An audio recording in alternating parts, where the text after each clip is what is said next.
فرائض علوم میں سے ہم کچھ نہ کچھ روزانہ سنتے ہیں۔ فرائض علوم وہ ہیں کہ جن کا سیکھنا ہر مسلمان کے لیے حسب حال ضروری ہے، فرض ہے۔ اس میں سے کسی ٹاپک پہ ہم روزانہ کچھ سنتے ہیں۔ حج کا بیان ہے۔ بعض لوگ سمجھتے ہیں کہ میرے پاس اتنی رقم ہی نہیں ہے، مجھ پہ حج فرض ہی نہیں ہے، حالانکہ زندگی میں کسی وقت ہو سکتا ہے فرض ہو چکا ہو۔ ہم تو موجودہ حساب دیکھتے ہیں نا کہ ابھی حج 15 لاکھ کا ہے تو 20 لاکھ کا ہے، پچھلا حساب نہیں دیکھے جب حج ہماری زندگی میں 1 لاکھ کا بھی ہوا ہے، اور شاید جو زیادہ عمر کے ہیں تو انہوں نے اس سے بھی کم والا حج دیکھا ہوگا۔ تو جب حج کم پیسوں میں ہو سکتا تھا اس وقت نہیں کیا، کیونکہ فرض تو ہو چکا۔ اب چاہے 1 کروڑ کا بھی ہوگا کرنا پڑے گا، کیونکہ اس وقت فرض ہو گیا تھا۔ آج سے 50 سال پہلے، 20 سال پہلے، 30 سال پہلے فرض ہو گیا تھا۔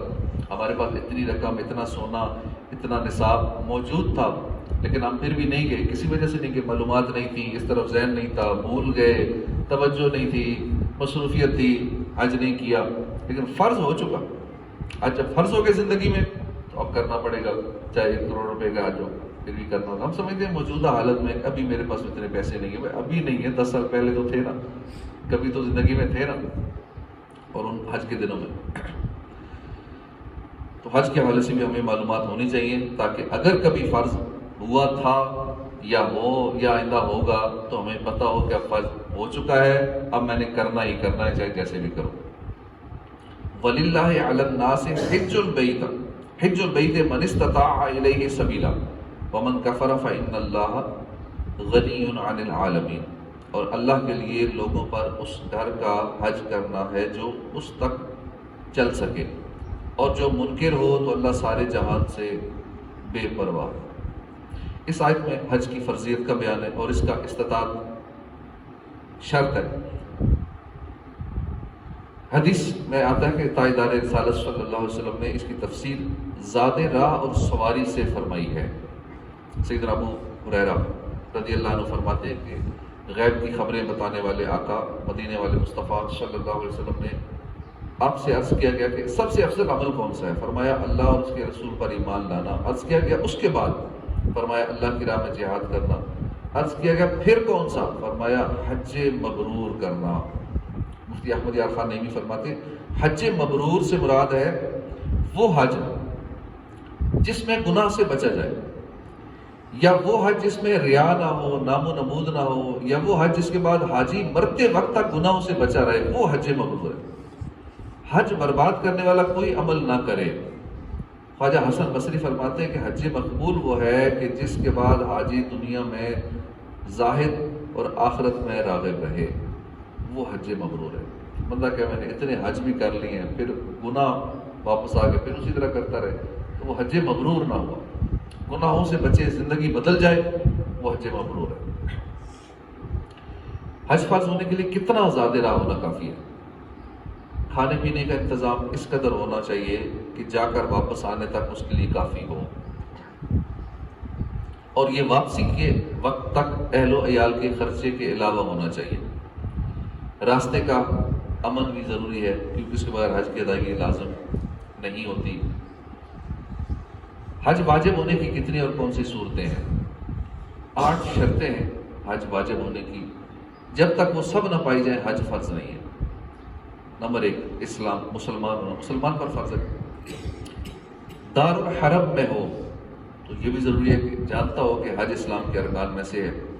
بالغ ہونا، عاقل ہونا، آزاد ہونا، تندرست ہونا، سفر خرچ کا مالک ہو اور سواری پر قادر ہو، یعنی ٹکٹ وغیرہ کا خرچہ، دیگر جو راستے کا خرچہ ہے، وہاں کے اخراجات ہیں، یہ اخراجات وغیرہ اس پر قادر ہو۔ حج کا وقت یعنی حج کے مہینوں میں تمام شرائط پائے جائیں۔ حج کی تاریخ کیا ہے؟ احرام باندھ کر 9ویں ذو الحجہ کو عرفات میں ٹھہرنے اور کعبہ معظمہ کے طواف کو حج کہتے ہیں۔ 9 ذو الحجہ کو ظہر کے بعد اگر 1 سیکنڈ کے لیے بھی کوئی میدان عرفات میں ٹھہر گیا یا وہاں سے گزر گیا یا ہوا سے، ہوائی جہاز سے وہاں سے اس جگہ سے گزر گیا، وہ حاجی ہو گیا۔ یہ حج ہے۔ حج کی 3 قسمیں، اس میں لوگ بہت غلطیاں کر جاتے ہیں، سیکھتے نہیں ہیں، یا پھر آخری ٹائم میں سیکھتے ہیں تو بھائی آخری ٹائم ساری چیزیں یاد نہیں رہتی، ٹریننگ 2-3 گھنٹے کی ہوتی ہے، وہ سارا ذہن میں کھچڑی بن جاتی ہے، پتہ نہیں چلتا. پھر جب وہاں رش ہوتا ہے، سفر کی تھکاوٹ، دیگر معاملات، تو پتہ نہیں چلتا کرنا کیا. اچھا یہیں سے غلطیاں کر جاتے ہیں. کون سا حج کرنا؟ بھائی حج کرنا ہے. حج کون سا تھا؟ حج ہوتا ہے، بس حج ہی ہوتا ہے، حج کرنے جا رہے ہیں. ادھر سے ایئرپورٹ سے نیت کر لیتے ہیں. کون سی نیت کی؟ میں حج میں جا رہا ہوں، میں حج کی نیت کر رہا ہوں. بس ادھر سے حج کی نیت کر کے پھنس گئے. بھائی حج کی نیت تو ادھر سے نہیں کر رہے، ہم تو جا رہے ہیں عمرہ کر رہے ہیں. پہلے تو عمرہ ہوتا ہے. حج کی نیت یہیں سے کر لی ایئرپورٹ سے. اب پتہ نہ ہونے کی وجہ سے حج سے نیت کر لیتے ہیں. حج 3 قسموں کا ہے. اب یہ پتہ ہونا چاہیے کہ میں نے کون سا حج کر رہا ہوں، اور پھر میں نیت کون سی کر رہا ہوں، کہ میں نے پہلے جا کے عمرہ کرنا ہے، یا میں نے حج عمرہ دونوں کی نیت کرنی ہے، یا میں نے صرف حج کی کرنی ہے، یا میں نے صرف عمرے کی کرنی ہے، یا کون سی کرنی ہے. یہ معلومات نہ ہونے کی وجہ سے وہ ایسی نیت کر لے گا، اپنے آپ کو پھنسا لے گا، اور کئی دم واجب ہوں گے. اور آج کل تو ایک دم واجب ہو جائے تقریباً 80-90 ہزار کا ایک بکرا ایک قربانی ہوا. تو اگر اسے 100 غلطیاں ہوں گی تو پھر 1 کروڑ روپے اس کا دم میں چلا گیا. حج قران یہ ایک قسم ہے کہ حاجی عمرہ اور حج دونوں کا احرام ایک ساتھ باندھے. یعنی یہیں سے احرام، جیسے ایئرپورٹ سے احرام باندھ لیا، نیت پہلے نہیں کرنی چاہیے. یہ بھی لوگ غلطی کر جاتے ہیں کہ لوگ گھر سے احرام باندھ کے نہ گھر سے نیت کر لیتے ہیں، یا ایئرپورٹ پہ احرام باندھا، ایئرپورٹ سے نیت کر لی. اب اتنے میں اعلان ہو گیا جی فلائٹ آپ کی لیٹ ہو چکی ہے کسی وجہ سے. اب لیٹ ہوگی، اب پھر بیٹھے رہے، کیوں نیت کر چکے ہیں، اب تو پھنس گئے. اب ساری احتیاطیں پابندیاں ضروری ہوگی. تو جہاز میں بیٹھ کے احرام باندھ لیں، جیسے احرام پہن لیں، جو اس کے نفل پڑھنے ہیں، جو معاملات ہیں وہ کر لیں. احرام پہننے کے بعد جہاز میں بیٹھ گئے، اس کے بعد جو بھی وہاں کھانے ریفریشمنٹ کے معاملات ہوتے ہیں وہ کریں. جب جہاز بالکل سیدھا ہو جائے، اور اس کے بعد پھر آپ نے آرام وغیرہ کرنا. کہ کہتے نہیں ہم ابھی وہ یلم جگہ آئے گی نا، وہ تقریباً جدہ سے آدھا گھنٹہ پہلے ہم وہاں کر لیں گے. جب وہ جگہ آتی ہے تو اس ٹائم آنکھ لگی ہوتی ہے، سوئے ہوتے ہیں، پھر یاد آتا ہے وہ تو گزر گیا، میقات تو گزر گیا، پھر بیچارے پھنس جاتے ہیں.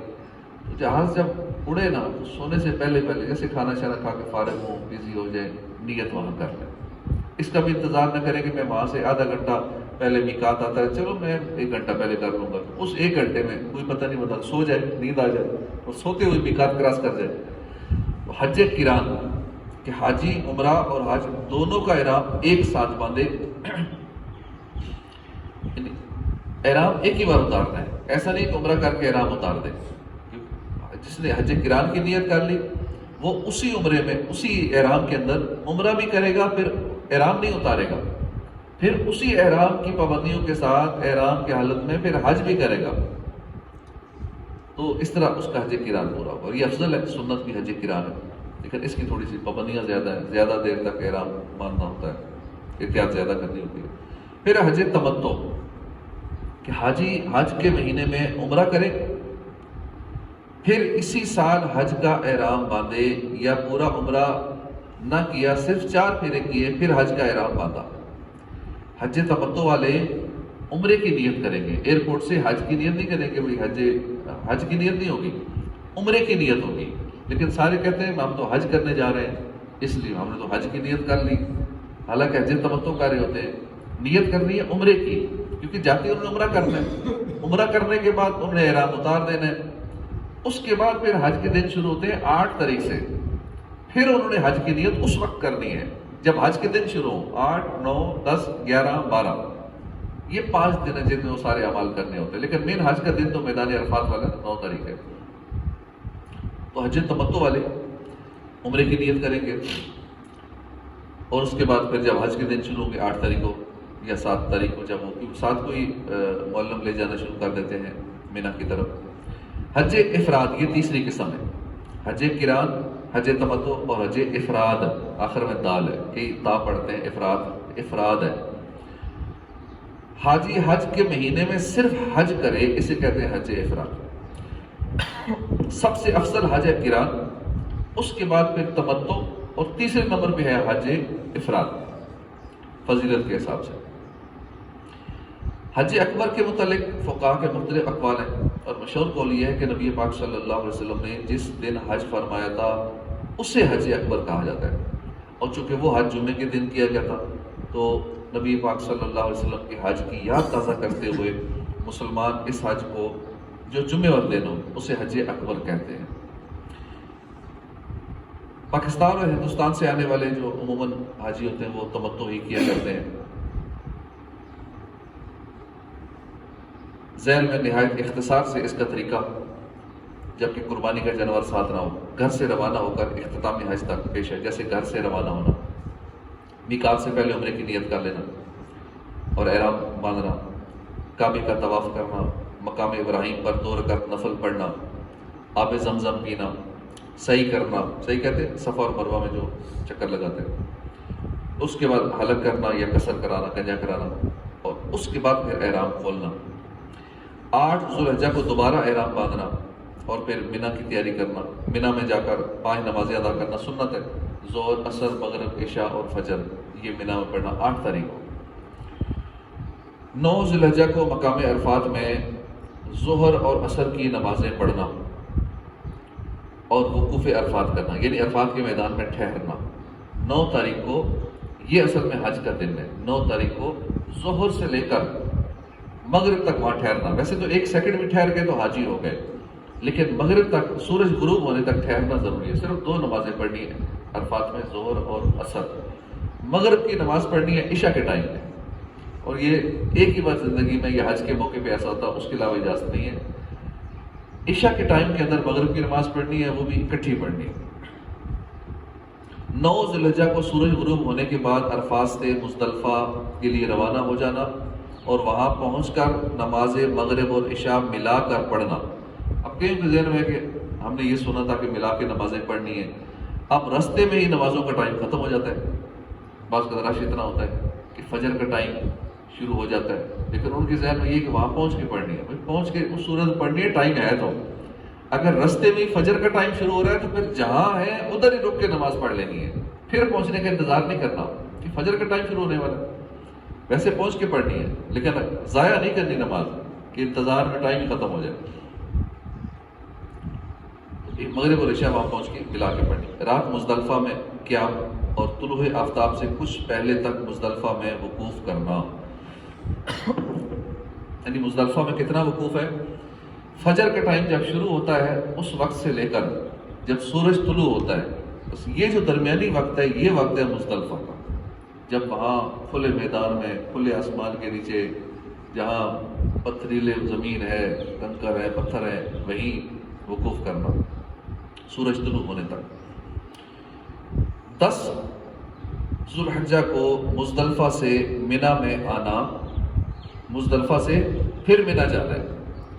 شیطان کو کنکریاں مارنا، کنکریاں مارنے کے بعد پھر قربانی کرنا، اس کے بعد پھر حلق یا قصر کرنا۔ بعض کا لوگ نہیں سیکھتے، اس ترتیب کو آگے پیچھے کر دیتی ہیں، کنکریاں مارتے ہیں اور پھر قربانی نہیں ہوتی، بعض کا یا کنفرمیشن نہیں ہوتی اور پہلے حلق کرا دیتے ہیں، یہ بھی غلط کر دیا۔ ترتیب قائم رکھنا ضروری ہے، پہلے کنکریاں ماری شیطان کو، اس کے بعد فون کرنا ہے کہ میری قربانی کر دیں، میں نے کنکریاں مار لی۔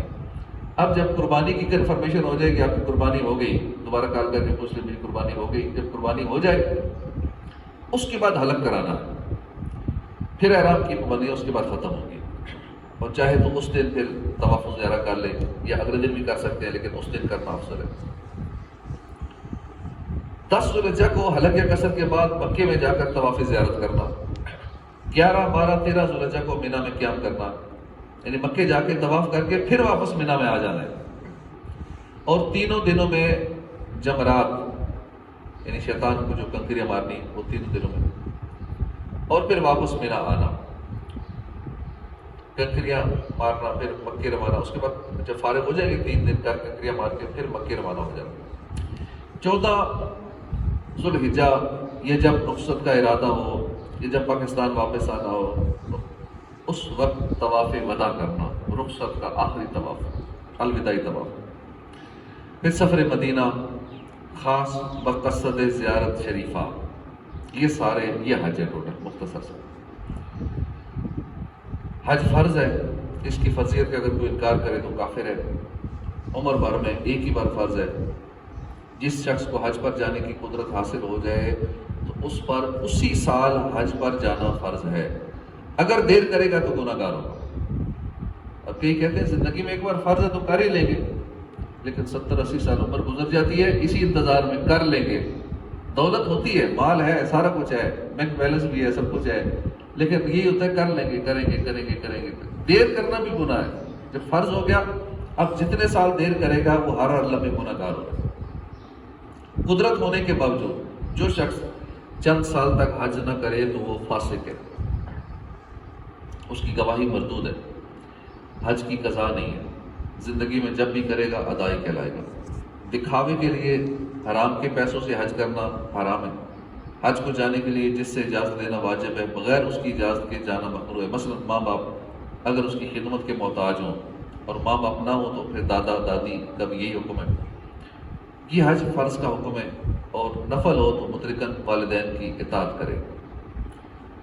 حج کرنے کے فائدے کیا ہیں؟ حج کرنا ایک افضل عمل ہے، کمزوروں کا جہاد ہے۔ حج کرنے والا کبھی محتاج نہیں ہوگا۔ لوگ ڈرتے ہیں نا کہ 10-20 لاکھ ضائع ہو جائے گا تو پتہ نہیں پیسے چلے جائیں گے، غریب ہو جاؤں گا، محتاج ہوگا۔ حج کرنے والا زندگی میں محتاج نہیں ہوگا، امیر ہو جاتا ہے، غنی رہتا ہے، اللہ اس کے ایسے اسباب فرماتا ہے۔ حج محتاجی اور گناہوں کو ایسے دور کرتا ہے جیسے بھٹی لوہے، چاندی اور سونے کے میل کو دور کرتی ہے۔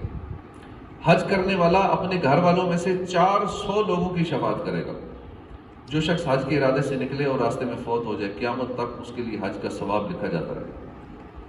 جو حج کرنے کے بعد مرتا ہے وہ شہادت کا رتبہ پاتا ہے۔